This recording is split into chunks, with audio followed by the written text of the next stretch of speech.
robots took my podcast, man.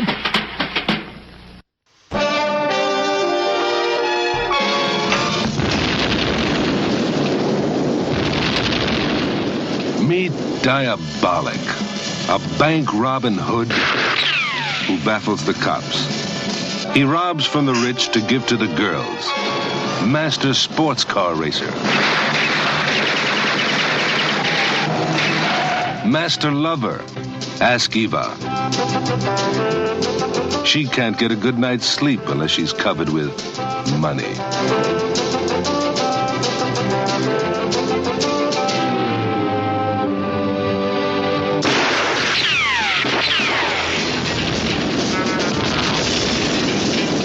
Diabolik, the absolute gold-plated end. Ask Eva.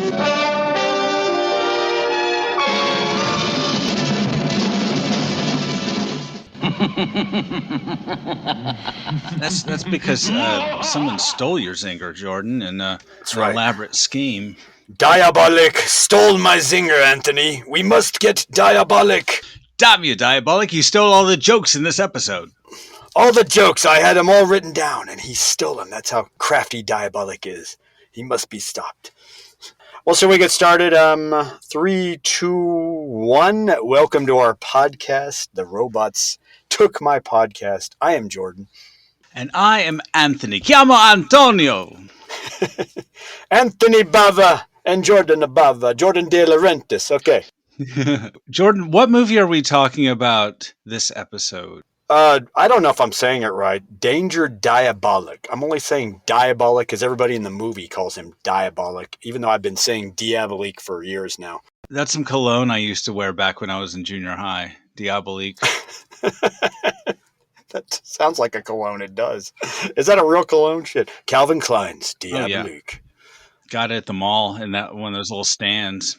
Mm-hmm. Its fragrance is mysterious yet alluring. It's Calvin Klein Diabolik.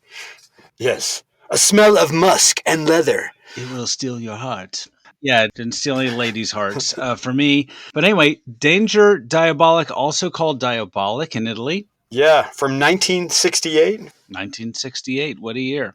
And produced by Dino De Laurentiis Productions. Jordan, who on earth is Dino De Laurentiis? Fashion designer? No, you would think, but no. Although I am wearing De Laurentiis watch and cologne now. That does sound like it'd be a perfect fashion line also. Man, all these Italian names. Not a sponsor. Yeah. Dino De Laurentiis is bigger than the earth, shall I say. Larger than life producer. Man, I mean, he's probably produced 100 million movies, honestly. I'm sorry, 100 movies he's produced. 300 at least. Among them, this one, Dune. At one point, he had his own company. Well, twice he had his own company where he had his own studio. Yeah, in Italy and in the States. Came over to the States and started cranking them out. Yeah, he used to own the studios in North Carolina that later became the Carolco Studios later on, and then the Screen Gems Studios as well. I think that's what they're now known as. And he owned that lot in the 80s, and then he owned, I think, Cinecittà, where he shot this movie in the 60s and 70s. I mean, as far as his American films go, it's a litany of very interesting movies. Yeah. King Kong, right? Hannibal. Yeah, Flash Gordon. Flash Gordon. Oh my God. A lot of horror movies. A lot of sequels to horror movies. Right. Conan the Barbarian. I mean, that whole series. Red Sonja. Was it Evil Dead 2? You say horror? Evil Dead 2. And a man who wasn't afraid of a sequel. That's for sure. Army of Darkness. I mean, just the list goes on. It's quite fascinating. Dare I say he's what Canon Pictures wanted to be, Jordan? Oh, yeah. Also, just like when Menachem would walk around Jerusalem when he was still alive, same with Dino De Laurentiis. When he walks around Italy, people know him like by his face. He walks around. And glasses and everything. When he just walks around casually Italy or LA, people know him literally. They're like, Dino, yeah. So I would say, yeah, you're right. Absolutely. I think that's what Canon wanted to be. It was almost like Dino De Laurentiis. That's a good analogy. Like, as far as one man running a studio, just one of the most, I would say, prolific. I would say Like a Dino De Laurentiis picture promises something big. Now whether it delivered that, I don't know, but it promised something big. He was known for, I know, making every production he produced start at 5 a.m. exactly, start shooting at 5 a.m. for good reason. He was like, there's more time in the day if you start at 5 a.m. That's logical, even though, of course, it killed everybody on the schedule, I'm sure. They were like, please, let's go, Dino. No. Yes, but Danger Diabolik is, I guess, it was based on a comic book by two sisters, Angela and Luciana Giussani. I'm going to mess up all these names. Yeah. And it was a very popular comic, Giussani, in the early 60s, and sort of an anti-hero arch criminal as the hero, so to speak, in these dark comics. Yeah. So this is an attempt to really cash in on a very popular comic. I haven't read the comic books. I'm sorry. I'm illiterate and I don't speak Italian. And what a better premise for an Italian movie in the 60s than this, especially at a time when a lot of, comic book movies were being made, lesser comic book movies were being made in the 60s. And we even had De Laurentiis the same year making another film with John Philip Law, who is in this movie. What is that film, Jordan? You're talking about Barbarella? I forgot about that. Yeah, you're right. About Barbarella's Psychedelic, sir. Yes. Yeah. Fun fact. Okay, I got to throw this out there. I'm going to name drop here. Throw it out and we'll catch it, Jordan. I met back in 2002 by way of Ellen Kit Carson, Hunter Carson's father, yes, who we interviewed on the other two podcasts. Because of Hunter Carson, I met Roman Coppola, and he did this movie called CQ. And parts of CQ, he steals from Danger Diabolik a lot. Homage. He pays homage. Pays homage. I'm sorry. If you're going to steal from the best. Steal from Dino De Laurentiis and Mario Bava. He steals it like an Italian comic book thief. No. But Roman Coppola is a very big, and he'll probably tell you this himself, a very big fan of Mario Bava. Why do I know that name? Is he related to Nicolas Coppola? Cage? He is a cousin to Nicolas Cage. Yes, he's the son of Francis, the brother of Sophia. Big nepotism going on here, big time. Nepotismo. Nepotismo, the Italians would say. But yeah, he's a big fan of Mario Bava, especially because Mario Bava delves in practical effects a lot, as we will see and talk about later. But yeah, Roman Coppola, because... So plug for that movie. This movie influenced his movie CQ, this movie and Barbarella. And he had told me that this movie was influenced by this movie. So that was why he recommended it. He said, you got to watch Danger Diabolik if you really want to know what movies I borrowed from. It's this one and THX 1138 and the scene at the end. Anyway, go check it out. CQ, yes, another movie. Roman Coppola. Yeah, we should ask him to be on the podcast. I wish I could get him on the podcast. If it were only that easy nowadays. But he's kind of busy, I guess, with his dad's Roman Coppola, movie. Why won't you return our calls? God, you act like you're busy, Roman. Why? Why, Roman? Just because you have a career. It's not like you're doing shit. You have 3 kids. Okay, big deal. I have 1. Okay, big deal. You're helping your dad with his business. Okay, big deal. I'm not helping my dad. You're not busy like Marjo Gortner. Marjo, Why won't you return our calls? Marjo was way busier. Okay, yes. So, as you mentioned, directed by Signor Mario Bava. Maestro Mario Bava. And tell us about Mario Bava. Who is this person? He made mostly a lot of horror films over in Italy. Among them, Lisa and the Devil, co-starring Telly Savalas from the 70s show Kojak himself, and The House of Exorcism, another movie, and I believe another one he worked on was Blood and Roses. Also had interesting practical effects, but he made these very gothic horror films. I mean, gothic with a capital G. Beautiful and romantic and poetic looking, almost right back to the Universal days of horror films, where it had the gothic romanticism going on in a color film, almost like the Hammer films were, as well later on. Also very violent as well. Very fascinating director. Started off as a cinematographer, long career, directed many films, worked in just about every role as you could on various Italian films. And just a visual artist, if there ever was one. Such an unmistakable style, such an eye for framing shots and just manipulating the visual image through special effects. And we'll talk about that later. But Yeah, I just, agree. I think, a tremendously influential director, both in America and abroad in Japan and throughout Europe. I'm not qualified to really go over his catalog of films. I've seen like Planet of the Vampires, I think, this one a few times. But boy, I really want to check out more, especially after seeing this movie again. So we'll talk about, Planet of the yeah, Vampires. Yeah, that one. Planet of the Vampires, notably. Oh my God, aliens stole from this movie. I'm going to say it. They stole from this movie. from this movie. No, Planet of the Vampires.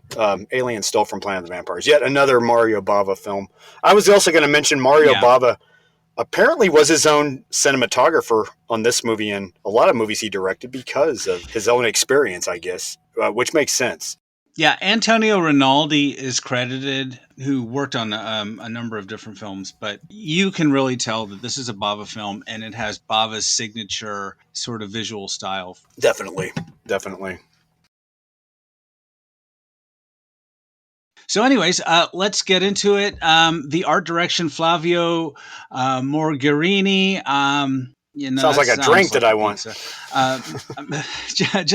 I'm not familiar with his work, but if this movie is indicative of that, it's just a tremendous art direction. Yeah. Very striking. And the musical score, who did the musical score for this movie, Jordan? Ennio Morricone, bravo. Ennio Morricone. Man, that guy I love his work. How do you even begin to? I'm not going to do justice with a blurb about Ennio Morricone. You know him, of course, from the Clint Eastwood Dollar Trilogy movies. Plus, he went on for decades. He went on after that for a long career. I mean, even did the music for this Oliver Stone movie U-Turn. I remember very well. Although he kind of ripped himself off on that one by that point. He ripped himself off from his State of Grace score for Phil Janelle. I'm sorry, I kind of picked up on it. Beautiful score, though, but I mean, I'm just point being, doesn't matter. Doesn't fucking matter. Ennio Morricone just went on even went on to do Quentin Tarantino's movies later on. Yeah, Hateful Eight. He did The Mission, I think. Yes. But, Academy Award winner. Definitely, obviously known sort of worldwide for his work on, like I said, the Sergio Leone Western trilogy, Dollars trilogy. But yeah, everybody knows that music. Even if they hear it, they've never even seen the movie and they know that music. But definitely in this is, in my mind, I'm not an expert, but this is peak Morricone. Yeah. This is that funky electric guitar. Yeah. This is just a fantastic soundtrack on its own, and we'll hear bits of that later, and we'll probably talk a little bit more about that. This is Morricone getting groovy, as we should say, with the music. Yeah, put the record on, light up a marijuana cigarette, and sit back. What a guitar riff, too. In your cool 60s Austin Powers pad and just really enjoy this. So, Jordan. Yes. How does this movie begin? It begins with this epic heist. Well, we get the idea that we see that there's basically they're dropping off money at this bank, this big, large banking institute. And we get the idea that these federal agents are worried about one man who might steal their money. And who is that man? A big-time thief known as Diabolik. Dun, dun, dun. Yeah. So they have $10 million in blank bills that they're loading into an armored car, and that armored car leaves. But the real money is being transported by an Inspector Jinko. Yes. Who's played by renowned French actor, director, producer, everybody, Michel Piccoli, who, and I probably butchered that, sorry. Bless you. Who is a familiar face, and just great in this movie. And like you said, so they're going to carry this money with a bunch of officers dressed as fancy diplomats. Yeah. With the inspector driving in a Rolls Royce. It's a ruse, Jordan. Obviously, this thief Diabolik is going to attack the motorcade with the armored car and would never suspect this Rolls Royce. Because this Diabolik guy has already clearly been a problem before for the authorities. Yes. And this is them trying to, as silly as it looks, looks fucking silly, but they are trying to one-up him. They are trying to have pull one over on him and be ahead of him. But this guy, I mean, he is one army by himself. And so already in the beginning, when we're introduced to Diabolik, we see his car first. We see the Bava camera work. We see the Rolls Royce in the parking lot, and then we see a black 1961 Jaguar E-Type. Misty, our friend Misty, loves cars and movies. Oh, Misty will love you for mentioning that. Yes, that's what that was. I was wondering what car. And follow the diplomat car. Then they drive into a shipyard, and we see a gloved hand hit a button, and these pipes spew colored smoke. And then the inspector and all the cops dressed as diplomats get out of the car, which is not a smart idea, but they do. Yeah. And then what happens, Jordan? Through the fog, we see this shadowy figure dive with the stuff into the ocean, basically, with the stuff. Yes, but am I skipping ahead? I'm sorry. Before that, yes, skipping just a little skip, because a crane picks up the car, and then we are introduced to the super cool anti-hero thief extraordinaire Diabolik, played by John Philip Law of Barbarella. What else has he done? Golden Voyage of Sinbad. Golden Voyage of Sinbad. He's my favorite Sinbad, other than Kerwin Matthews, maybe, honestly. Yeah. Golden Voyage of Sinbad. Yeah. He is Sinbad, and he just looks the part really well, man. You know. Yeah, just a striking actor. Did a lot of movies. I really think he should have done a lot more in just bigger films. But, I mean, he really had quite an illustrious career already. Back then, in this time period, though, he was huge, though. He was the flavor of the month in Hollywood, from what I know. He was the hot young actor. Yeah. We see his face through the smoke. He's wearing a mask, but we do see his eyes and the trademark cocked eyebrow. And through the smoke, and then we see that the crane has carried this Rolls Royce off. And then, yes, Jordan, he throws the money into the water. And then what does he do? He dives in after it. And then we go to this nice, cool James Bond-esque title sequence with this song, with the chorus, deep, deep down, I love you, deep, deep down, something like that. And and spinning water, very psychedelic. Yeah, Bond movie sounding. Yeah. It's very groovy already, very groovy indeed, I think. Talk about a way to draw you in the movie, seduce you into the movie. But this is the first 10 minutes of the movie, and already there's like this huge action sequence. I'm hooked. I'm hooked at this point. It sets the character up so well, too. Yeah. It lets you know he's in charge. Yeah, it just throws you into the story. So he throws the money on a boat and just takes off, and then he's in his car, and a helicopter is in pursuing the Jaguar, shooting at it, and Diabolik enters a tunnel. So what happens in the tunnel, Jordan? We go in, he drives right into the tunnel. He meets up with this beautiful woman in a matching Jaguar, only it's white. It's a white Jaguar, right? Yeah. Am I right? It's a white 1962 Jaguar E-Type. Yeah. Anyway, so clearly it looks like a rendezvous. Clearly they are an item. And he lets the black car go by itself out of the tunnel. It is driverless. It goes off the cliff into the this abysmal situation and explodes on the cliffs below. And then they drive out of the tunnel in this white car, this white Jaguar. And it looks different because she's at the helm. Diabolik's woman is at the helm, basically. And who is Diabolik's woman, as you say, his partner? Her name is Ava. I didn't get the actress's name, but I found it interesting that Catherine Deneuve was supposed to play. Ava Kant. That's the actress's name? Oh. Yeah, who was supposed to play? The actress that was supposed to play this part was Catherine Deneuve. But Catherine Deneuve apparently was constantly disagreeing with Mario Bava, and her chemistry wasn't right with John Philip Law, apparently. So where do we know her from? Catherine Deneuve, I mean, I know her from The Hunger with Susan Sarandon and David Bowie. Belle de Jour is another noteworthy movie that she's famous for, that she made with, was it Francois Truffaut? But Yeah. But who got the role in this movie, Eva Kant, Diabolik's paramour, is Austrian actress Marissa Mell. Thank you. Marissa Mel, thank you. So anyway, they drive off undetected. And what a way to start a movie, boy. What a way to start a movie. Yeah, I mean, with a bang like a James Bond movie. Exactly. And it's kind of, I think, paying homage, perhaps, to some of the earlier Bond movies, but in a very Italian way. Yeah, definitely. So, Jordan, just to pause before we get too deep into this, what kind of movie is this? What would you call it? Would you call it a spy movie or a science fiction movie, or is it an action movie, a comic book movie? What would you call it? Here's the weird thing. It's weird, man. It's like, it's really a heist film, a constant heist film that just has a cool lead character who isn't a team of heist people. It's just Diabolik and his woman, Yeah. Ava. Ocean's 1. Yeah.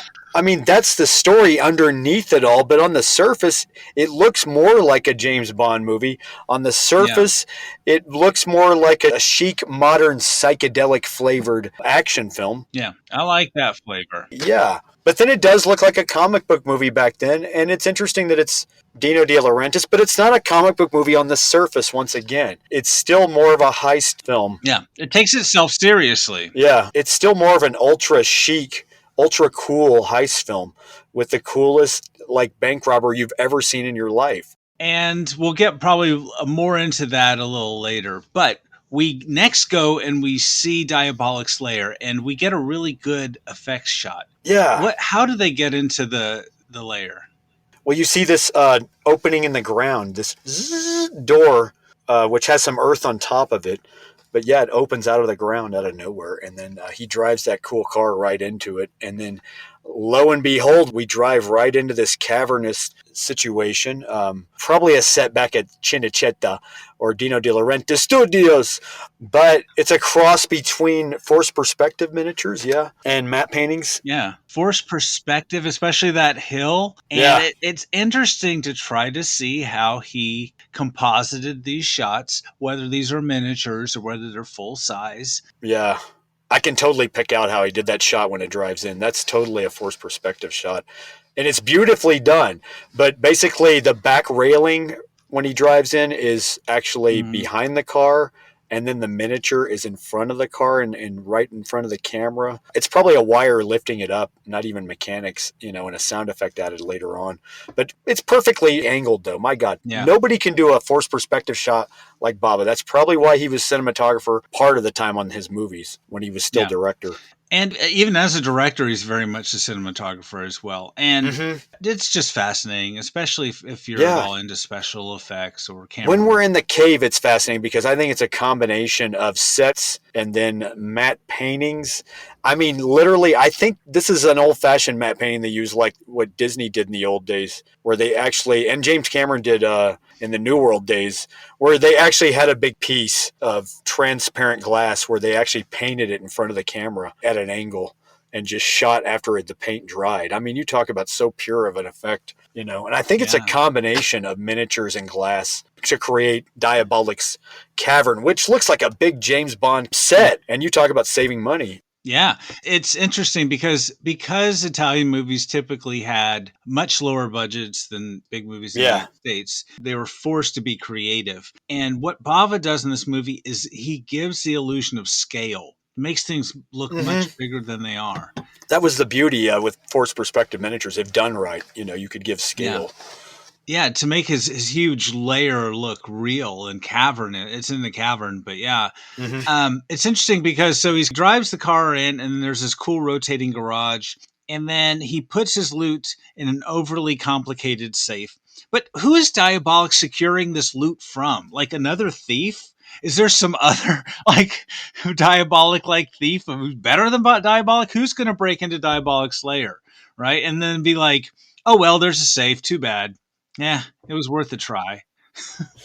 I mean, he's keeping it safe for himself. I think it's because it's all him. He's his own empire, clearly, here. I mean... Diabolik's keeping it secure from himself. He'll steal his own loot. Not himself. So good. he's wanted, obviously, by some high authorities here, so Yeah. why wouldn't he hide it in some super Yeah, safe? Matt Safe is going to stop him. If they Why found wouldn't he the live hidden base. underground? It will stop them. It will stop them, Anthony. We will not have a solid ending because of this. No. I always wonder how like Bond villains and Diabolik, how do they find the contractors to do all this work? Like I Yeah. can't even get someone to fix my AC. And it's not like I don't know. Anyway, I don't know. It's quite impressive. Now listen here. I want you to make a bedroom in this place over here. I want the bedroom to have a round bed. Do you do that kind of thing? Okay. Well, just build the base for it at least for me. Thank you. And then I want wall-to-wall mirrors on this way. And then, could you put a trap in there with maybe some sharks or piranha, something like that? I don't know. But do you do that kind of thing? It's like I picture just a show like Villain Lair Hunters. It's like, well, this one has a Villain rotating cribs. bed, Villain Cribs, rotating bed, and the Shark Tank. Now, I don't know, the rotating garage needs a little work, but hey, we do have this great gym. Yeah. And you'll love the reflective walls here. It's a steal at any price. And the seller is willing to make some concessions. They did a skit on Saturday Night Live back in the late 80s where Chris Walken hosted it, and he reprised his role as the villain in the James Bond movie View to a Kill. And the whole skit was about everything still being in construction. And he was describing what was going to happen. He's like, and the Shark Tank over there, which will be done in how many weeks? A few weeks. And then you'll see how dangerous it'll be. And that was what it's all about, is everything not being finished in this villain's lair. And it's still being worked on. There's hammering saws going on at the same time. Funny. But yeah, I agree. Like, how the fuck do you get to live down here? Batman kind of showed us how it happened. Did he just find this cave out of nowhere, or was it contracted? And he was like, by the way, I need a 5-car garage down here. Can you do that too? And enough room for my 2 Jaguars and my station wagon. And Diabolik stole everything in that cave. He's like, oh yes, and this over here. I stole this entire moving walkway from the embassy. In my mind, though, he's so good, he built all that himself with his own hands somehow. That's how good he is. A lot of free time. Okay. Yeah. So anyways, back to this movie. So then he and Eva get in his rotating bed. Shagadelic, baby. Oh, yeah. Oh, behave. Is this where they make love in the pile of money? Oh, my God. Yeah. Yeah, baby. There's really weird Indian, Middle Eastern inspired music and it's like, that's why I love Morricone. He's just like, I don't know. It's a very diverse score, and it's a lot of fun. I mean, they play the theme a million times. I agree. I love it. I love that he threw that in there. Yeah. He made it seem more erotic with his musica, is what I'm saying, Anthony. Yeah. And then we meet the Minister of the Interior, played by English actor Terry Thomas. Oh, yeah. Terry Thomas plays the minister, who's just been in a million things, whose face you'd recognize. And he's holding a press conference where he's stating they will wage a campaign against Diabolik. Yeah, at this press conference, Diabolik is dressed like a photographer with Eva. Yeah, he still looks cool, even as this press guy. I mean, he looks like a sexy Peter Parker with these glasses on, these sunglasses. Sexy Peter Parker. I mean, yeah. That's what you are. You're a sexy Peter Parker, Diabolik. Oh, behave. I behave. Sorry, I'm just all 60s Italian drunk here on this movie. I'm sorry. This is clearly an inspiration for Austin Powers. And so he's dressed like a photographer, and then they release some exhilarating gas, some laughing gas. Yeah, I love this. And luckily, they take some anti-exhilarating gas pills. And everyone breaks out into laughter, making a mockery once again of the government. Yeah. So then next, the minister resigns, and the inspector wants to quit as well. Inspector Jinko, but they won't let him. But instead they're like, we want to keep you, and we're going to give you special powers. And I was like, ooh, like invisibility? No, like emergency powers. I was like, oh. Power of the button. He's going to get tough on crime and has the entire government at his disposal. Yeah, it's like they gave him Homeland Security or something. I don't know. Pretty much.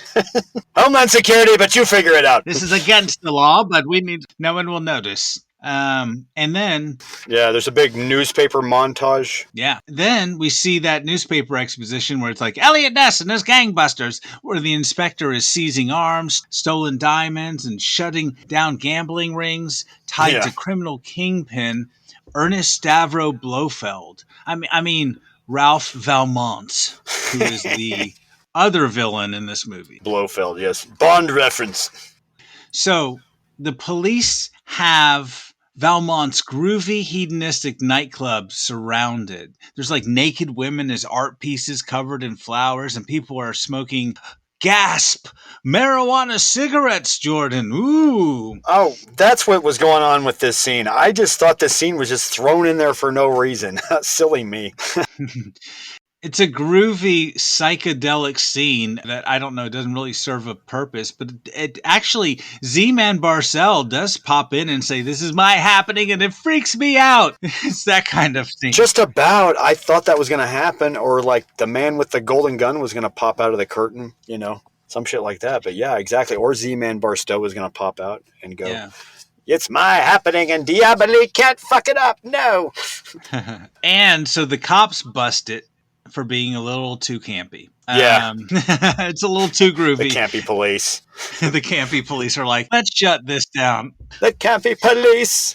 The campy police are on their way.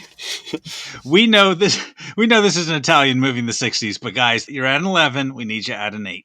Anyway, so then we see Valmont on his yacht, and he is played by Aldo Fosselli. Aldo Fosselli. Who was the bad guy, Largo, in the Bond movie Thunderball, which is one of my favorite Bond movies. Oh, I vaguely remember that one, yeah.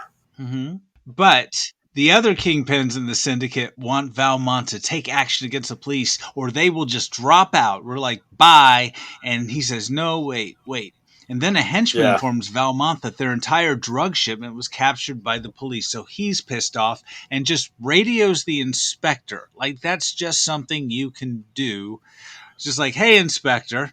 And the inspector's like, and I love just like very cheeky dialogue between these two. And so he's like, "Oh, Inspector, yes. Inspector, leave me alone. Diabolik must be stopped." It's that kind of dialogue. Yeah, exactly. Haha, you think, and it's all badly dubbed, as you know. It's like, ha, you think I should rather throw you in jail, And it's like, but Diabolik, I can deliver him if you just like leave me alone. You know what I mean? So this isn't a plea deal. This is just straight up police corruption, like Italian style. Like, look, if I give you Diabolik, leave me alone and let me do some criminal activities. He's like, let's see Diabolik first. And so anyway, and then we see Valmont's private jet. And describe this private jet, Jordan. Oh, I forgot. God damn. How does this jet look? I forgot. Oh my God. It looks like a Bond villain jet. It's got all sorts of controls, and it's got this trap door at the bottom of it. Oh, that jet. I'm sorry. Yeah, it looks like a B-52 on the outside or something. And then, and then it's got the trap door just literally right out of Goldfinger. And then later view to a kill for disposing of the henchmen that do him wrong easily. As we see. And the other kingpins who don't agree with him, which he does. So that establishes a trapdoor in his plane that may come into play later.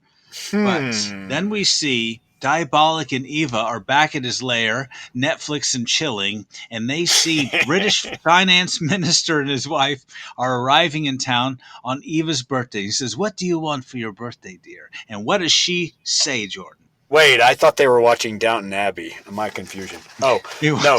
She wants that valuable necklace around her neck. Emerald around her neck that they're watching in the live royal broadcast thingy. So, man, he's going to go steal this. That's just what a good guy, man. He may be a thief, but what a good boyfriend. What a good husband material. My God, he's committed to her. He loves his lady. He loves his Ava. I mean, it's sweet. He is committed. He loves her. I think their love story is really sweet, honestly. And I think it's sweet that he goes this far to steal big shit, even for the woman he loves. Yeah, what do you get for the girl who has everything, right? You know, I don't know. Obviously, she's very smart if she's with him and hooked up with him. There's something about her she's good at being a getaway car. Hell, man. She's good at getting him out of shit constantly. She's good at being his tricksy Speed Racer reference. You're right. And let's talk about that because really, I mean, it is Diabolik and he is, I guess, sort of the mastermind, but she is his partner, really. Yeah. They are a team. If there ever was a team, like she does, we see reconnaissance, and she's the driver, and yeah, she's involved in almost every single one of his plans on some level. They're Bonnie and Clyde. This is what a relationship is supposed to be, Anthony. It's supposed to be a team. We think back to our spouses. We should remember this from this movie, Danger Diabolik, teaching us how that relationships are a team. If you're going to go steal money with your woman, your woman knows the getaway car. You don't have to ask questions, man. You trust her with that getaway car. No, trust that. You trust her. Yeah, exactly. Our relationship counselor actually had us watch Danger Diabolik and say, look, the couple that steals together stays together. Yeah, my wife constantly says, we're a team about everything. And what is this couple? This should be what we aspire to in our relationships as anybody. Any relationships, mind you. This is a team here, folks. And then your wife was like, steal me some emeralds. And you're like, yeah. Well, can I just go buy them at Walmart, maybe? No. That's my answer. So anyway, so Eva cases the joint and dresses like a prostitute. And that's a lady who will dress like a prostitute. Hey, come on now. Why do you want to say that? Come on. She's dressed like a maid. She's like a maid who like a French maid. In an Italian movie. Like a French maid who stands on the street corner and solicits gentlemen callers. And another prostitute, so she's like, okay, yeah, the jewels are here. But then we see another prostitute tell Valmont, like, I was talking to this weird girl and she was like asking all these questions and looking around. And then, of course, Valmont suspects Diabolik. Because who else would? Okay, I have to interrupt. Why? Okay, the side note. Why are half the prostitutes from Milan hanging out here outside Valmont's place? What's up with that, man? I think he's a crime kingpin. He's probably a pimp as well, I think. Why is she able to hide out so easily among? Why are there this many prostitutes? Never mind. Okay, I'm sorry. Back to the movie. Look, already in progress.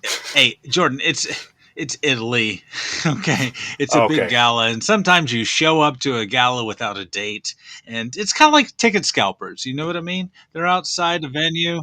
And you call your friends in Milan. You say, hey, we got this gala going on. You bring your friends, baby. Yes. See, ciao, baby. See, I forgot a date, and okay. So here's the one right here. Okay, what's your name? Let's go. I'm sorry for my Italian stereotype here, accent. Forgive me. You are a terrible human being. Yes. Anyway, so Valmont, of course, it's Diabolik, and then this guy comes in with this little device, like a little TV.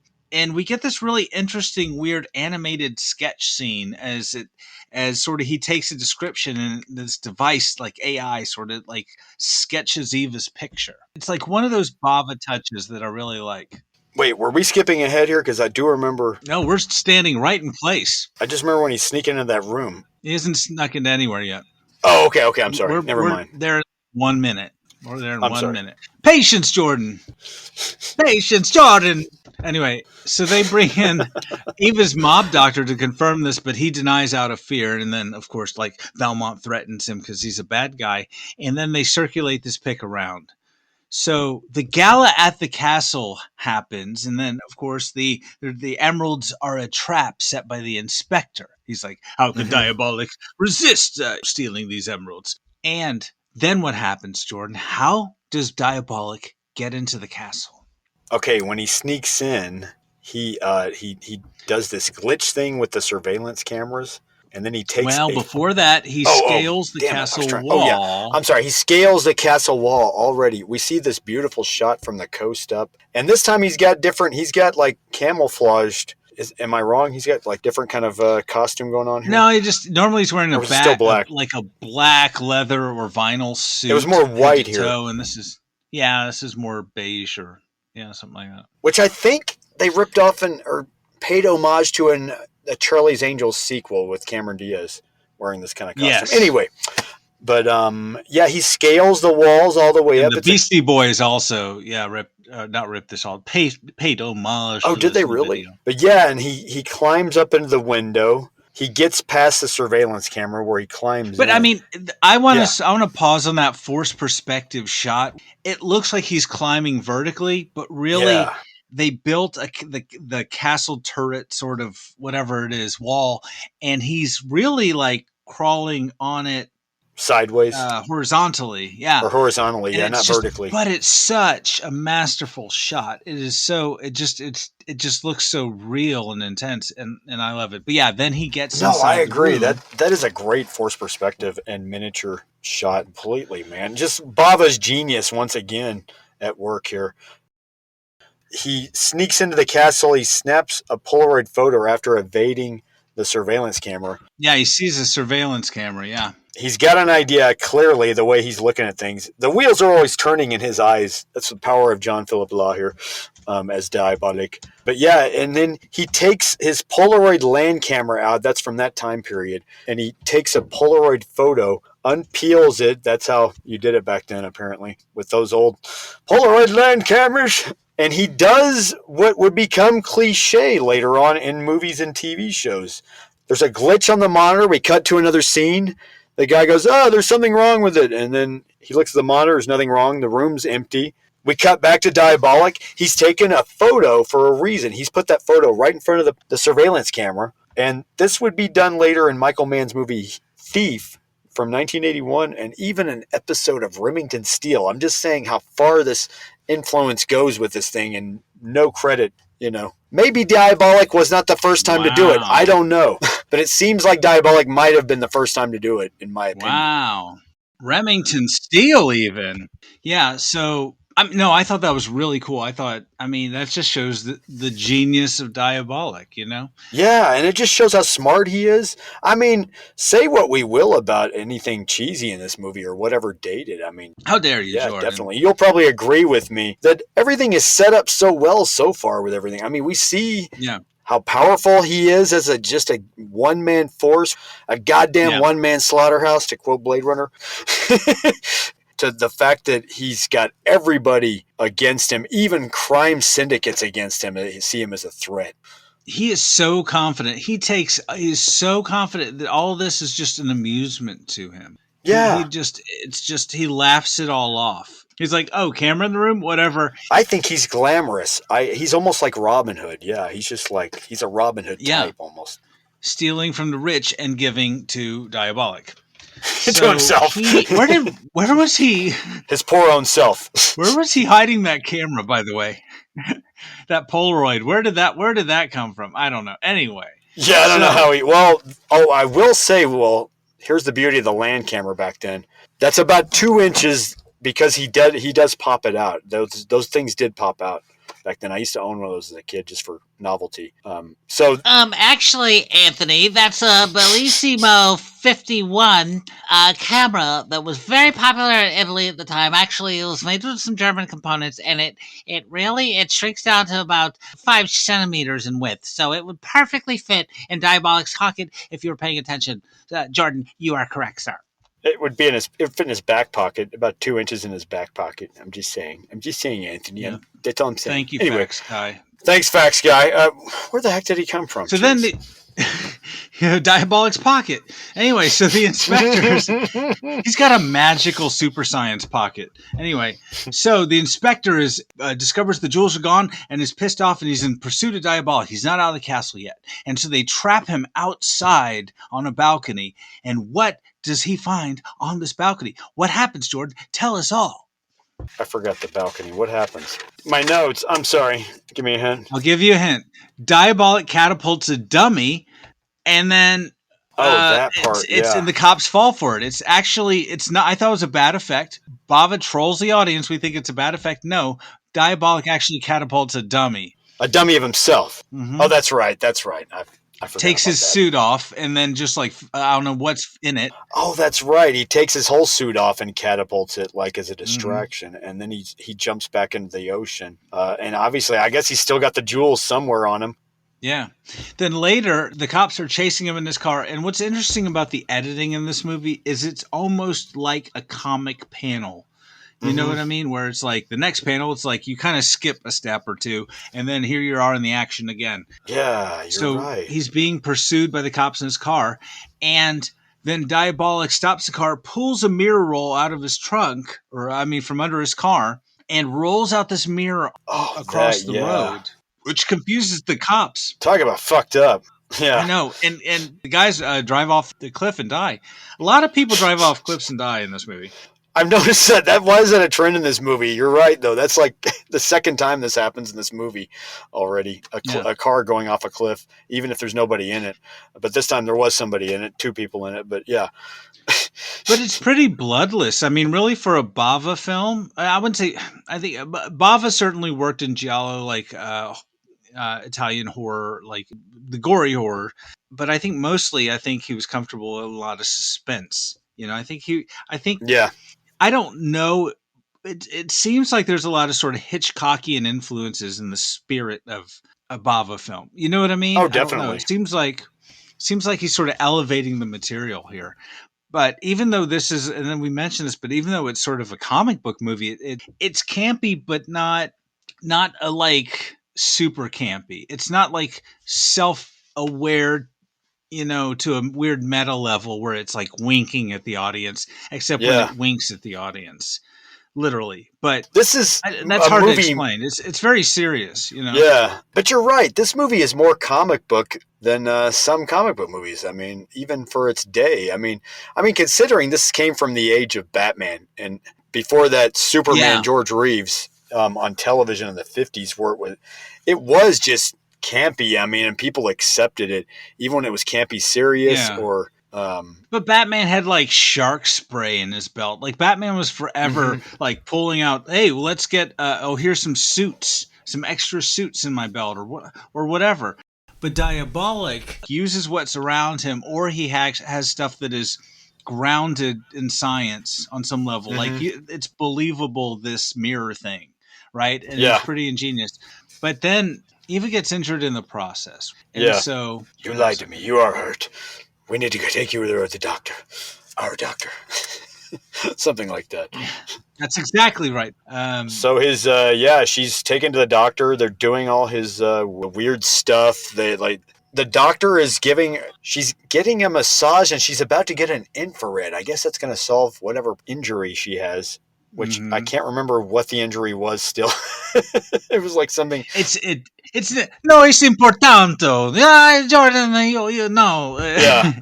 Don't worry about it, Jordan. So yeah, one of Valmont's men, one of Dangerous Liaison's men, Valmont's men, sorry, wrong movie, sneaks up behind her and they kidnap her, basically. They kidnap Diabolik's main squeeze and hold her for ransom now. It's actually Valmont himself goes in, and I thought he was going to kill her. Valmont is so, I really have to say that Adolfo Celli is just a great actor, and he's so imposing. He's a good villain here, Valmont. Jack. Oh, he's a real villain, Jack. And so Boogie Nights reference. And anyway, I think he's going to kill her. You're right. So he sneaks up behind her, and she doesn't know. And then he grabs her, and then the doctor who he said he threatens, like, if you're lying to me, he goes in and he just takes a machine gun and shoots him in the neck, crossing him out. And so he kills the doctor. How fucked up is that? He kills Diabolik and Ava's doctor, basically. Their family doctor. He kills them in cold blood with a machine gun. Talk about a villain, though. He's an amazing villain. And Valmont puts out an ad, because remember, he's trying to capture Diabolik, so the cops will leave him alone. So he puts out an ad on Facebook Marketplace that he has a white Jaguar. and Diabolik calls about the ad. It was Craigslist, actually. It was Craigslist. Actually, it was Craigslist, Anthony. The 1968 version. Very colorful. It's Giuseppe's List in Italy. And so Diabolik calls about the ad, and Valmont wants $10 million and an emerald necklace. $10 million.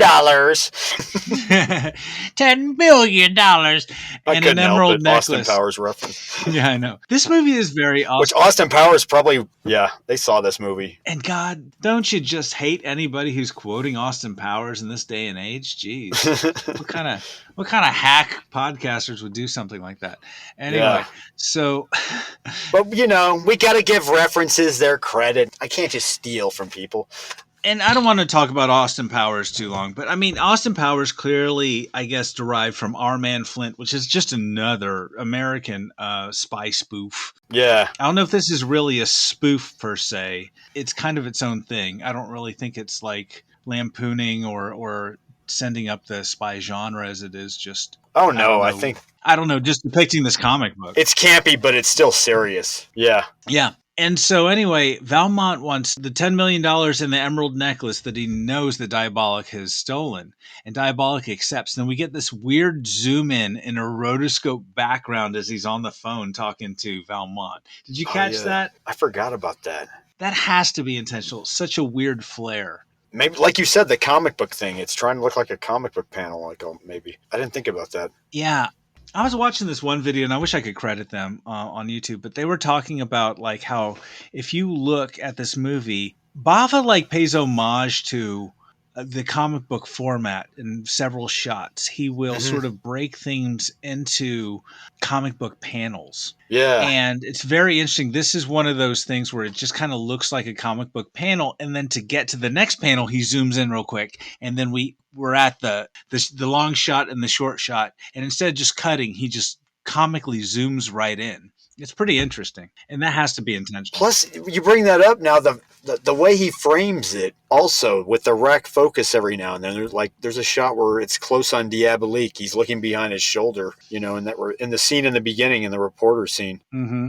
And that just particularly, just the way it's framed, it is very comic book like. But I still think this is more of a serious tone. Like I said, this is Batman age.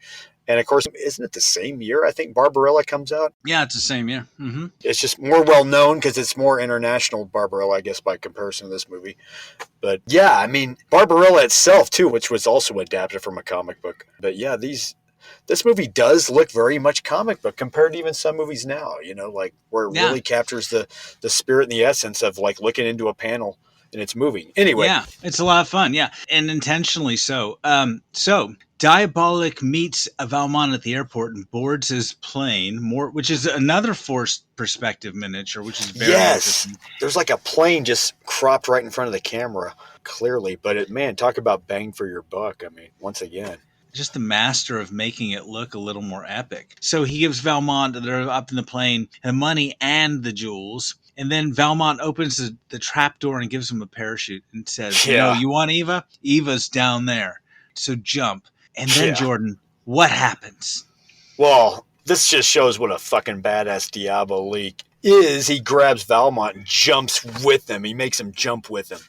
And he keeps Valmont in suspense as whether he's going to pull the ripcord or not. I mean, this is like before Point Break. This is like 1968. Yeah, 100% pure adrenaline. Come on, Johnny. It's like a wheel when you set him in motion. Yeah.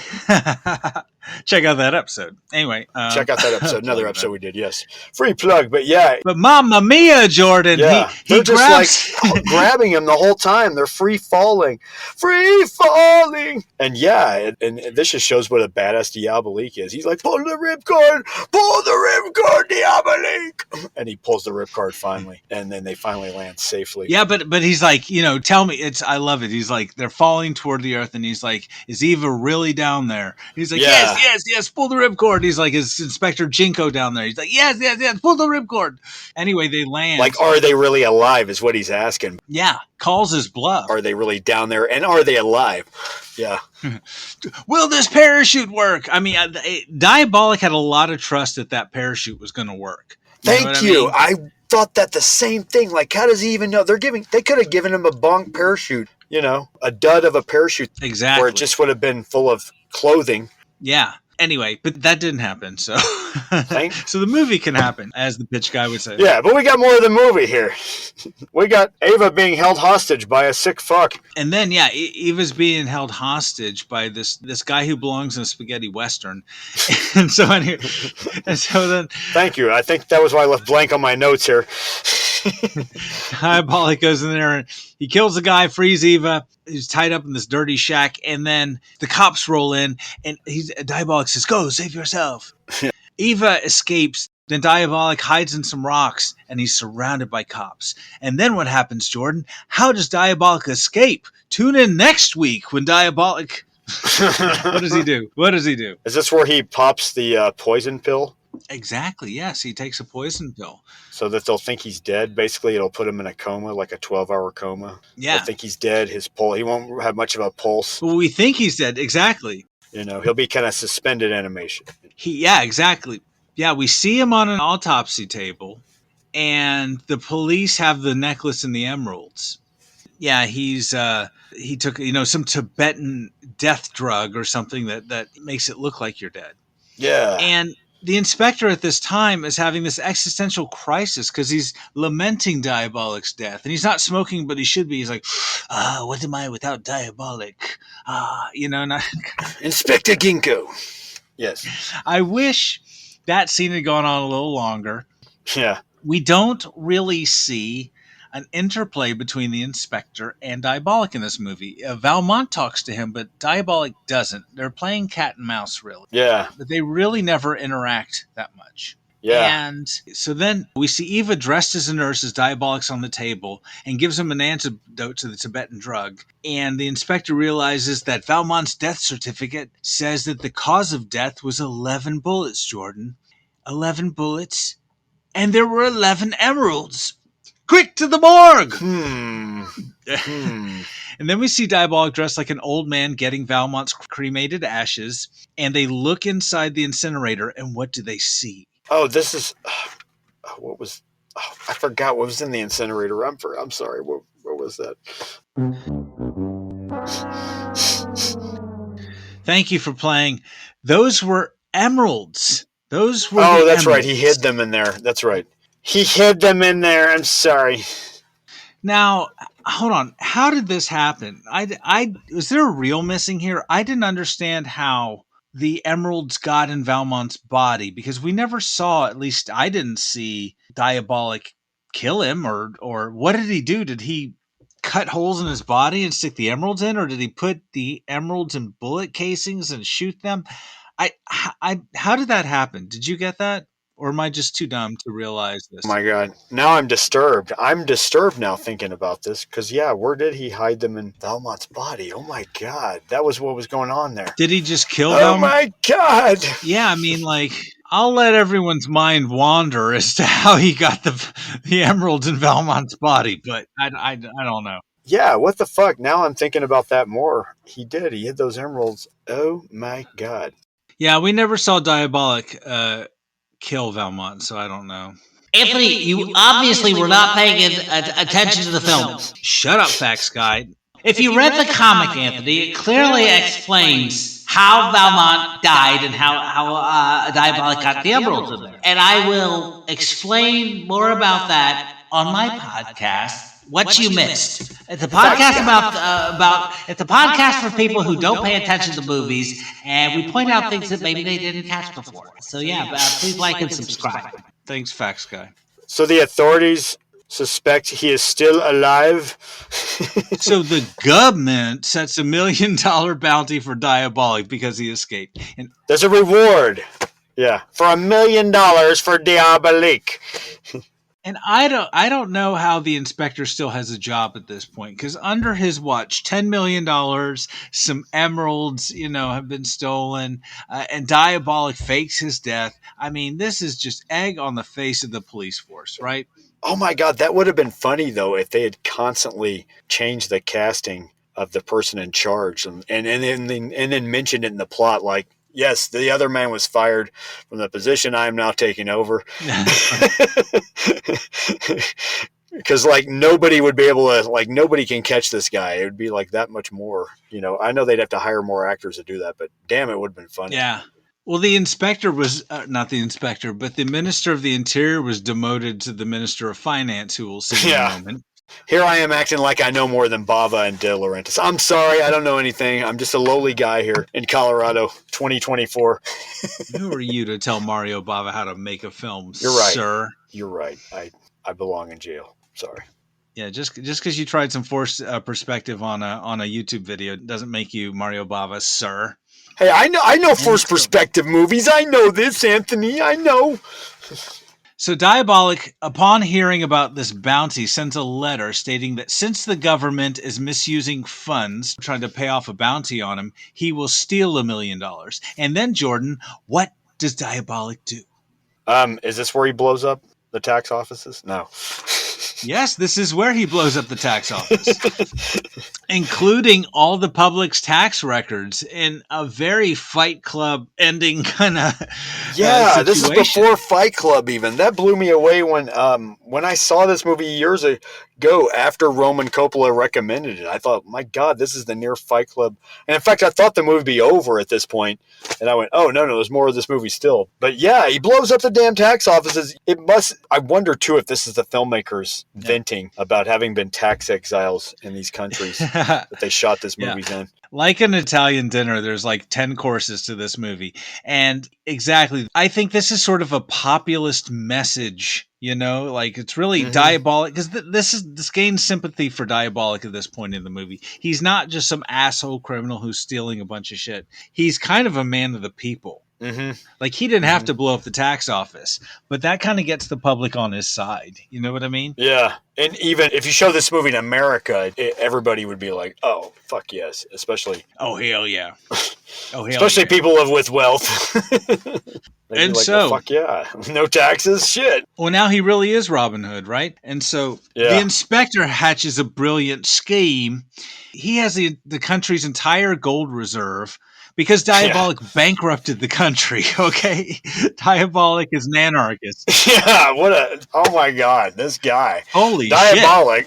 Shit. He bankrupts the fucking country, and then the inspector has the country's gold reserve, 20 tons of gold, melted down into a giant bar, a giant ingot of gold. Yeah, I thought this was funny. To sell in a last-ditch effort so the government can remain solvent and sell its entire gold reserves. It's not touched on in the movie, but this is bad. This is satirical. This is when a country. This is not good. And it's because they don't have any taxes anymore. So they gotta give off little bits of this gold and all the tax records. The only way to protect it against Diabolik is to meld it all into one big structure. Yeah, and Terry Thomas, the finance minister who's now the minister of finance, is like, well, could everyone please pay what they think that they owe, since we don't have any tax records? And that doesn't go well, strangely enough. That doesn't work. Then, so they melted this giant bar of gold in this big steel case, and the inspector says, no one could possibly steal it now. Damn it, Jordan, the inspector needs to stop saying shit like this. You know what I mean? He just needs to shut up. I don't know. It's big. It's shiny, Professor. It looks stealable. Maybe they should have disguised it as a big, giant fucking cow that was, mutated. They should have just built an animatronic cow around it to disguise it and been like, we're shipping this to Disneyland. This is a Disney thing. And Diabolik maybe wouldn't have had an indication then. A giant King Kong mock-up. I don't know. Ooh. Yeah. De Laurentiis jab there. Ooh. Diabolik would never suspect a giant cow to be full of gold. You know what I mean? Never. Well, maybe. Or what's the one thing Diabolik would never suspect? Damn, I don't know. I don't know. What's the one thing he would never steal? God. I mean, if it was disguised as a giant petrified dinosaur turd, I don't know. Diabolik likes the finer things, so you'd probably, if you put it in just a cheap car or put it in a Cracker Barrel or something where Diabolik would never go. That's where you can hide the gold. For that time period, it was like a tinted window Ford Galaxy. They put it in. Diabolik would never stoop to stealing a Ford Galaxy. Well, it's a Ford Galaxy. We're just transporting it here. Nothing to see. It's a basic model, even. It doesn't have air conditioning. Not the Yes. deluxe package. Ford Galaxy on the outside, gold on the inside. Nothing to see here. Bullock would never suspect it. Is that what he'd never suspect? I don't know. He just seems keen on everything. Jeez. How does he know all this stuff? It's I like don't he's know. got his ear to the ground, on all this. Yeah, but the inspector, so I figured that he's got to have someone working inside the police department. That's the only way I understand all this. Like, how does he know where to be at any time? Right. Oh, good point. That was the only question with this movie is like, how does he know? Yeah. So the inspector tempts fate, and then they put the armored gold ingot on an armored train monitored by police because the police have been so effective so far. Yeah. And then Eva, in a skimpy outfit, cons a truck driver to help her with a stranded car, and Diabolik steals it because truck drivers are stupid in movies. Truck drivers are always like, what? Okay. And someone steals their truck. That's not a slam. Yeah, this one, and then later on Superman the movie. It's just like they're always just gullible. They just all you need is a pretty girl to. Oh, I've been on the road an awful long time. Oh, that's a pretty girl on the side of the road. Let me pull over and see what she needs, and then bam. So Diabolik sets the truck to drive over the cliff, and it wrecks, blocking the tracks. And then they have to reroute the train. I would stop and say, wait a minute. This is exactly the kind of thing that Diabolik would do. But no, they fall right into his trap. They reroute the train. And then Diabolik blows up a model train and model bridge, Jordan. Yeah, he does. It's beautiful. But also, that makes me think, why wasn't it a circus train? Maybe at least, that they hit it in. Diabolik would never go to the circus. He doesn't go for the circus. Come on, that's not his style. Look at him. The way so he dresses. What do you want to see? Elephants and giraffes getting blown up in the circus train? Come on. Yeah, he looks at Ava and he's like, let's go jump in the Jaguar and go to the circus. Barnum and Bailey, baby. Sigmund and Freud, baby. Oh, sorry. So Sigmund and Freud. So anyway, the train crashes into the river below, and somehow the inspector survives. I don't know how, with the little cut on his face. Oh yeah, he's like swimming ashore. Yeah. So the giant container with the 20 tons of gold is underwater in the river, Jordan. And what does Diabolik do? Well, he's got this like submarine device. Him and Ava, they've already got down there, and then he puts these submarine balloons to that big giant gold thing that probably doesn't weigh anything because it's in water now, so it probably doesn't weigh as much, And then they hoist it up with the gold balloons, so they're just floating that big gold thing through the water underneath, way deep. Yeah. Exactly. It's genius. Yeah. He puts balloons on it. And I think I've seen this in a couple other movies. So I wonder if is that a real thing? I don't know. But anyway, so he hooks, like you said, they hook the balloons up to the thing. So he hauls it off in his mini sub. And Jordan, where does he get those wonderful toys? Where does he get those wonderful toys? So this is a very good, expensive-looking underwater scene. This probably cost more than everything else combined. I bet you this was the most expensive thing in the movie. Yeah, I saw it. There was credits at the beginning for the people that shot the underwater stuff even. So they had an underwater camera, and this was shot underwater for real. No effects here, kids. Yeah. No forced perspective, no miniature, no nothing. They didn't shoot it in front of a goldfish tank or a aquarium, no. Yeah, no CGI, clearly. But no, I mean, that's a big thing, I guess, in the 60s. Like, they loved a good old underwater scene. Especially in the Bond movies, too. Anytime you get some people underwater, production value. I don't know if it was, post 20,000 Leagues Under the Sea kind of thing. Maybe that's what it was, Underwater photography was getting easier. The housing was getting cheaper for the cameras. Yeah, that's probably what it was. They had plastic housing or something then, and they could, that's interesting. But they were still big and bulky. That's the thing. I mean, for 35 millimeter, that's the thing. And it was, I don't know why they would want to do it still. It's because it would cost money still, in my opinion. But anyway. Yeah. So the inspector had parts of the container radioactivated so that he could track the gold to Diabolik's hideout. Really? That was it? Jeez. That was I all he know. needed. No, I'm just Jordan, kidding. I'm not a smart man, Jordan, but I don't know if that's how detecting radioactivity works. I think you need a Geiger counter. You need to be fairly close to it. I don't know if you can just, unless it left some radio. I'm not a smart man, but I do know how a plot thriller works. tracking radioactivity through water. Yeah, I don't know, Jordan. I don't know, but it's not important. It's an Italian movie. Okay. Fair enough. Anytime you have questions like that, it's an Italian movie. So Diabolik has the big container with the gold in it in his lair, Oh, yes. and he cuts a hole in it, 2 holes in it, in and out, and he melts the gold with a laser gun. What are you doing there, Jordan? What is that? I'm melting gold over here with a laser gun, Anthony. Is that what you're doing? Did you steal a bunch of gold during this podcast? Is that you should need to be paying attention to the podcast and not stealing gold? Yeah. There's a lot of gold over here. My God.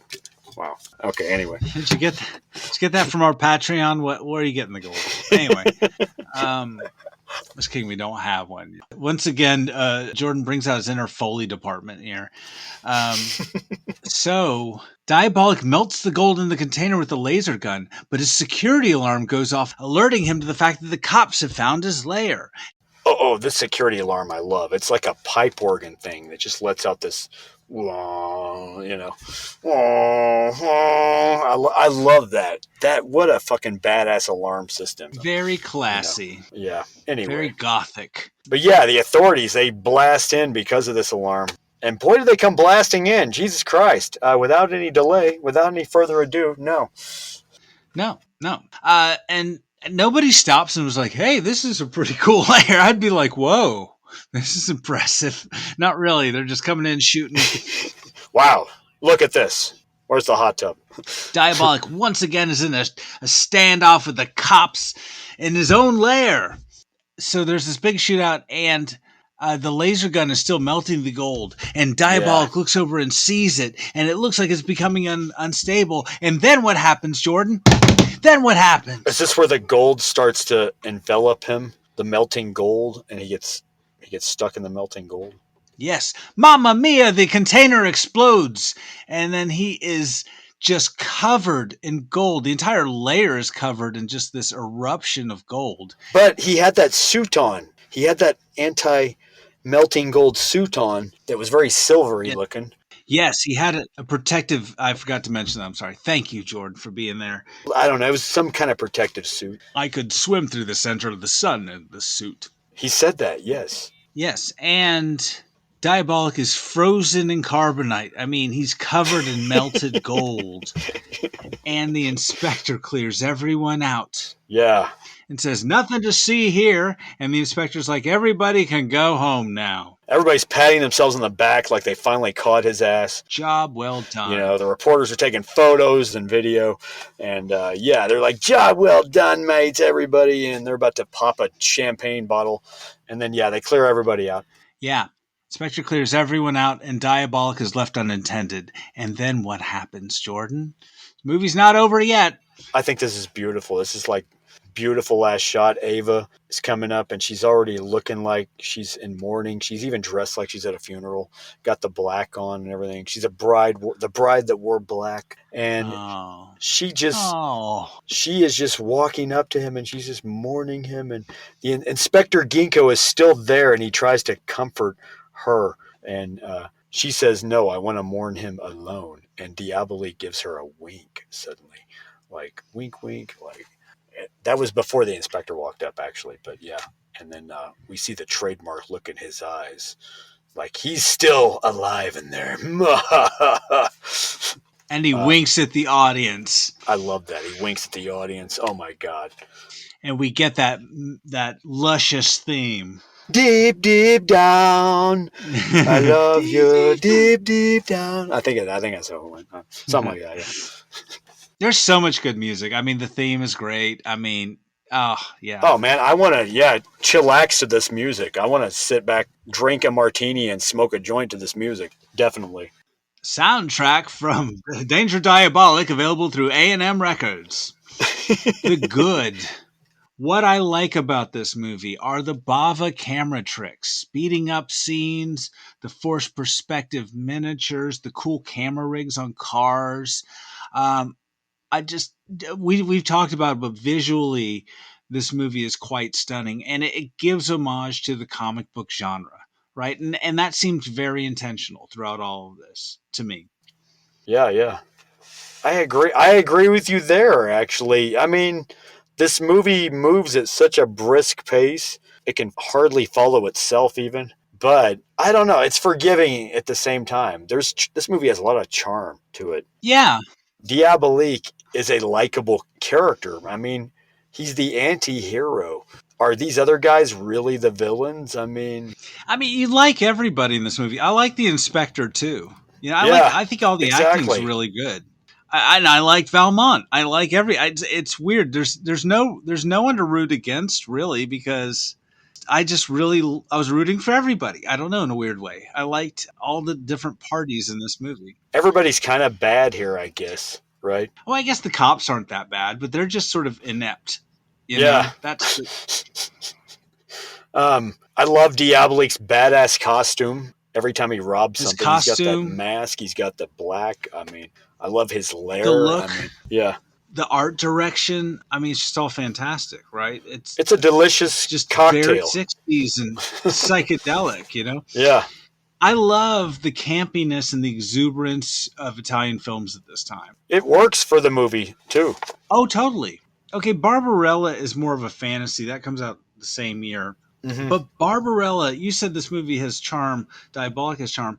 This movie has more charm than Barbarella, which I think is probably, as far as mainstream movies, one of the closest, the movie that closely correlates to this one, I think, for American audiences, right? Yeah, but it's trying too hard to be charming. But Barbarella is a try-hard movie for sure. I mean, it has its own charm, but it's not nearly as charming as this movie on any level. Yeah, I agree. I agree. But Italian movies at this time are more concerned with feeling, impression, emotion Hmm. than they are plot. It's a different country with a different, I mean, audiences want different things. Also, Italians were obsessed with, if they were doing cinema, then it had to be visual. It had to be colorful and visual. So they were conscious of the visuals. That was the one thing you always got out of, even if you look at Fellini films from this time period as well, or, like Satyricon around the same time period. Mm-hmm. It's all very colorful, and Barbarella for that matter. So they don't skimp on the visuals either, because they know this is a visual format they're dealing in, and that it's going to be seen all over the world, and it must translate all over the world.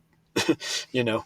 Yeah, and that's sort of the thing. Is I think a lot of movies at this time were made, especially the movies in Europe, with multinational casts. So, and I think we probably talked about this before, but Yeah. you'll have like some of the actors being American, some being British, some being French, Italian. This is no exception to that. And they would do multiple different things. They would record the scenes without sound, and that way they could loop in the dialogue later, Mhm. or they would have people mouth, in some cases, mouth dialogue, to my understanding, in different languages. Or you'd have someone speak it, but they might have a very heavy accent. Yeah.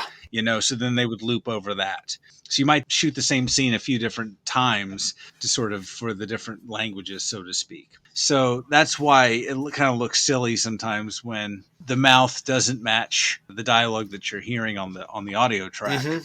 And this isn't too bad. I mean, there's some funny moments like that, but it's pretty good about that. But there's not that much dialogue in this movie because it's all like action. Do you remember you the know? last time we watched this together? It was an Italian dub version. It was like the Italian version, like so like everybody Oh, was was speaking it? Italian, and there was so much action though. We had no subtitles, as I remember even. Oh, that's right. Did we wait? But I knew the movie already, and so did you, kind of. So it really didn't matter, I guess. The dialogue barely mattered. We kind of figured out what was going on still. God, I remember that now that you mention it. Yeah. But you're right. Wow, I think I need to watch it again. Hey, everyone, watch this movie in Italian. Forget you don't need to know the dialogue. It's not important. But you're right. This was a movie shot over in Italy, meant to be released over in the States as well. So yeah, they would just dub per country. Everything was shot silent. They called it MOS. I don't remember exactly what MOS stands for, but yeah. Oh, I think I know what it stands for, but this is a family podcast. But yeah, you would basically shoot everything silent and everything would be dubbed later on. There's a joke about it in the movie Once Upon a Time in Hollywood, which is true. Like, I'm sure some actors did have a problem shooting that way, some American actors, because they'd be giving it their all in this scene with dialogue and audio, and then later on it's just going to be dubbed anyway. What does it fucking matter? All the emotion you're giving right there on the set is just being wasted. Yeah. What? I was going to say that other movie, Star Crash, we reviewed at one point early in the podcast. Yes. Was also done that way. It was shot, it was an Italian production. Yes, it was. And yeah, they later dubbed everybody, whether it be American. And they even dubbed somebody in a different American voice, the lead actor with a different American voice, even on that one. Christopher Plummer? Who was the... No, I was thinking it was Caroline Munro was dubbed by Candy Clark, an American actress. Oh, that's right. It was Marjo's wife at the time, Marjo Gortner's wife at the time, who was also in the movie. Marjo had his own voice in the movie, so did Hasselhoff even. Yeah, why would you dub Caroline But for some reason, Caroline Munro's elegant British accent anyway. Yeah, was dubbed over. I don't know why they didn't just stick with Caroline Munro's accent. But they really wanted an American-sounding voice, I guess, for the American version. And the other foreign movie we did was Fearless Vampire Killers, in which Jordan thinks they should have dubbed in some jokes. But anyway. True. So surely lacking in humor. What could have been better about this movie? Honestly, it's a 60s movie, I understand, and it's an Italian movie, but for my taste, they could have cut a few scenes. It seems like they were taking a lot of these plot lines from various comic books. Mm-hmm. So it just feels like vignettes. It just feels like certain shorts all cut in together into a film that are just loosely connected. You know, Diabolik does this one thing, he does another thing, and I guess there's a main plot that runs through all of this. Oh, yeah, that would have been But it makes the movie feel a little repetitive in my mind, as a minor quibble. But what do you think? That's a good point. I mean, I can easily picture a serialized version of this movie, chopped into 3 different serials. It does feel serialized, yeah. I guess that's the thing, like a comic book. And I don't know if that's intentional, but it doesn't feel like an ABC plot. Yeah. You know, Act 1, Act 2, Act 3, and a linear storyline. It is. I'm not saying it's not, but it just sort of feels like it's 3 movies put together into one. What on earth is that? Did somebody... Sorry, Diabolik's got a message, yeah? I agree with you. That is the only maybe weakness. I agree. Other than that, though, the stakes are high always. Like, Diabolik is always in danger. Is he really, though? Is he, though? He does seem kind of invulnerable at times. Yeah.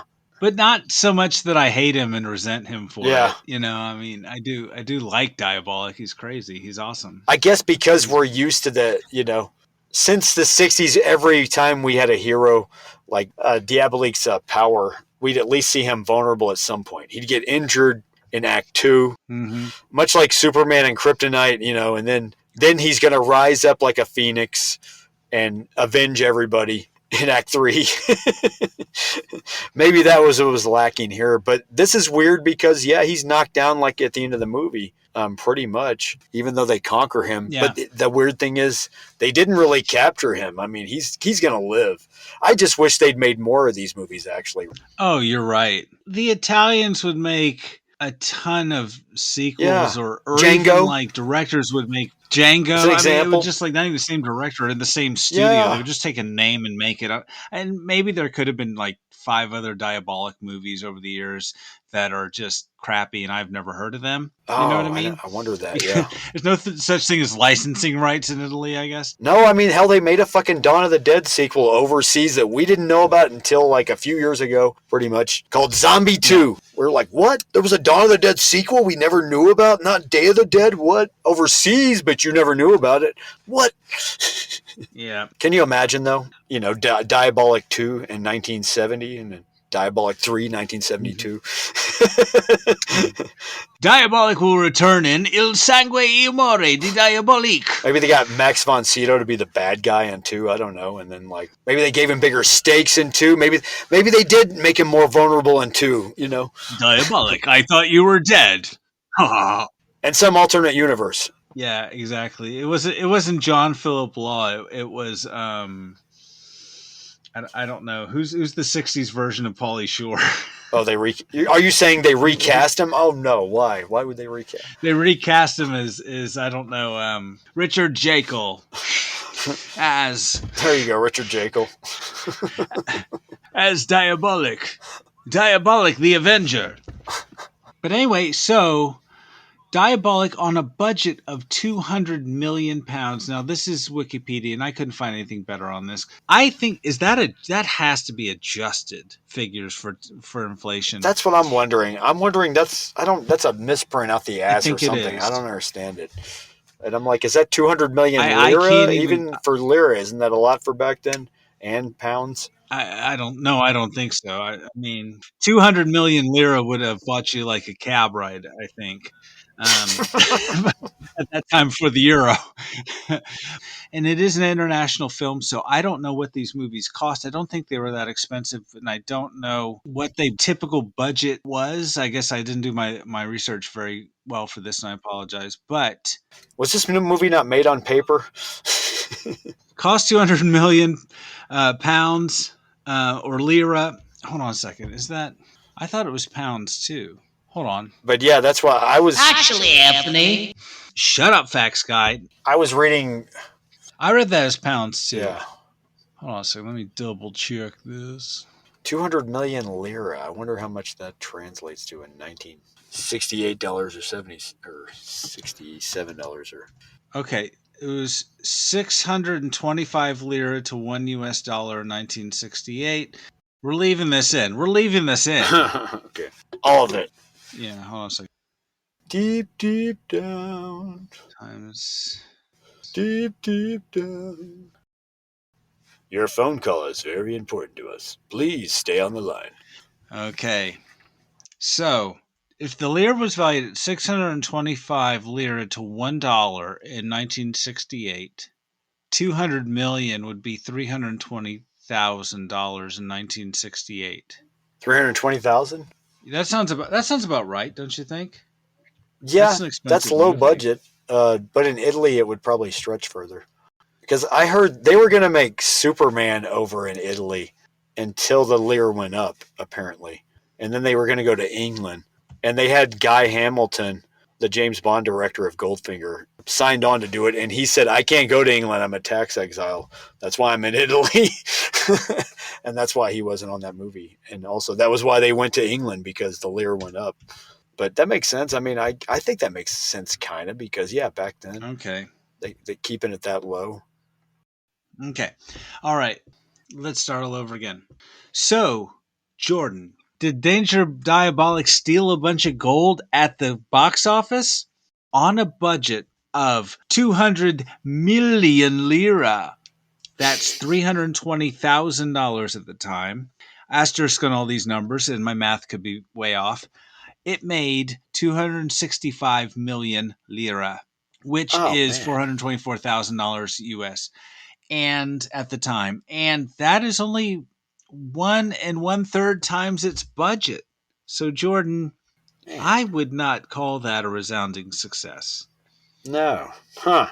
How did Roman Coppola even know about this movie? I know.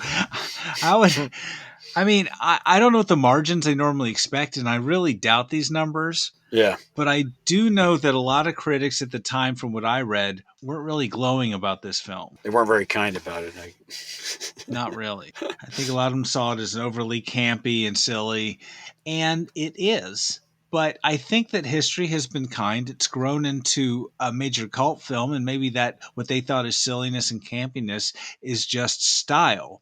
because it really isn't as campy as like some other movies like Our Man Flint or I don't know, some of the other movies, Barbarella even, movies coming out at the time. I think this movie does take itself quite seriously, but it does have a well-developed sense of humor. And I think the stylized nature of it makes it seem a little campy. I don't know. You know, funny you say campy, though. I mean, the Roger Moore James Bond movies later on just got campier and campier Yeah. when you think about it. So they weren't too far off. I mean, the campy tone almost works here fine. But like later on in Barbarella, I didn't think it worked as well. I thought Barbarella should have been taken more seriously, right down to its music even. And, you know, I was fine with all the sex stuff in Barbarella, but still take it seriously, in my opinion. Come on, man. Like, make it like, you know, heavy metal or something. But that was my only deal with Barbarella's a good movie. But here, the campiness kind of fits in better, in my opinion. What kind of rating do you give this film, Jordan? Man, I've gone back and forth on this, but okay, I give this 7 out of 10 diabolic stares with the eyes. Well, what lost at the points in your mind? The same points you mentioned, like instead of feeling like vignettes maybe every now and then, although I think they string them together pretty well. I mean, the stakes are there as well, but, you know, like little things like maybe extra added humor on top of the humor instead of just the camp kind of thing. Because it was, I guess maybe there was a satirical tone more than just the humor here. Maybe that's what it was. That just didn't quite work, where they could have used moments of just pure humor, maybe. And maybe just the way they put it together all at one, maybe that was the only problem. But overall, man, I think this movie's fun. It's got a great soundtrack. It's of that 60s feel, that late 60s feel of groove and psychedelic and love and all that. And looks like a James Bond movie, but it's really a comic book movie masquerading as a James Bond movie. It's a heist movie that is like one of the sexiest heist movies you've ever seen. But yeah, I guess its only weakness is I want more Diabolik, maybe. Maybe that's what it is. I don't know. Yeah. What rating do you give it, Anthony? I don't know. How do you rate a movie like this? I think it's really it's a 1960s funky Italian movie, and I don't know. It's tremendously enjoyable if you like this kind of movie. If you're into campy movies, if you're into 60s movies or Italian movies or whatever. Yeah. If this is your thing, then you probably already know about this movie. But I'd say you gave it what, 7 out of 10? Yeah. I'd say, and it seems like I'm always giving something a 7 or an 8 out of 10, but I give it an 8 out of 10. Oh, wow. Yeah, it's got story problems technically, and it's whatever, but who cares? Italian movies aren't about that. And Bava is a master. And as an experience, this is a fantastic movie. It's a little longer. I'd cut 10 minutes off it. Yeah. I don't know. It's just there's nothing that I've seen quite like this. Maybe there's some other Italian movies that I'm not familiar with, but I think it's a tremendously enjoyable experience. Guys, if you like this sort of thing, go watch it. I know we've talked about it, but still it's an experience. Yeah, 8 out of 10. Rotating beds and love scenes and piles of money. It's damn. You know what I mean? Oh, that's a better rating. I stole it from you, Jordan. Maybe mine should have been 7 out of 10 showers with blurry marks around your body parts. Yeah. All right. Well, that's Jordan. It's been great talking to you about Italian movies. Great talking to you about Italian movies. We should talk about more Italian movies. Next time we'll be talking about Fellini's Satyricon. No, I'm just joking. And Fellini's 8.5 together as one podcast. No. Well, maybe we can, or maybe we'll talk about a movie with fewer arch criminals, thwarting the cops at every turn, fewer miniatures, fewer arch villain super science layers, fewer jaguars, maybe. I don't know. But if you all like this, then please check out some of our other episodes and feel free to like and subscribe or whatever the good buttons are on whatever platform you're listening to this on. Please hit those. We'd really appreciate hearing from you. And I don't know if there's some other movie you'd like to talk about, reach out to us. Maybe we'll watch it. So yeah. And if you like this, tell your friends, tell your kids, tell your wives, tell strangers on the street. Go to Italy and shout at the top of your lungs to anyone anyone who will listen that you like this podcast. Yeah, tell a troll under the bridge. Tell him about it even. Tell everybody. Anybody that's got a cell phone, tell them about it. Thanks for listening. We appreciate every single one of you and hope you enjoy this. And Jordan, this has been... Deep, deep down. Oh, sorry. The robots took my podcast. Diabolik!